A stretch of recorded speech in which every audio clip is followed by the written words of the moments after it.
توکل صرف اللہ پر، بھروسہ کسی شے پر نہ ہو، مادی وسائل پر نہ، اپنی طاقت پر نہ، اپنی ذہانت پر نہ، اپنی فطانت پر نہ، اپنی صلاحیت پر۔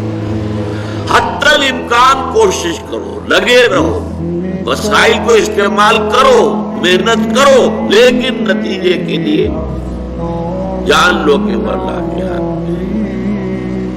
نمبر 4، ہمیشہ اپنا معاملہ اللہ کے حوالے کیے رکھو۔ وَأَفْوِضُ أَمْرِي إِلَى اللَّهِ إِنَّ اللَّهَ بَصِيرٌ بِالْعِبَادِ، میں اپنا معاملہ اللہ کے حوالے کرتا ہوں۔ میں نے جیسے کہ عرض کیا، تم اللہ کے ہو جاؤ، اللہ تمہارا ہو جائے گا۔ من کان للہ کان اللہ لہ، اور پھر ظاہر بات ہے اللہ جس کا ہو جائے اب اس سے کسی اور کی کیا ضرورت باقی۔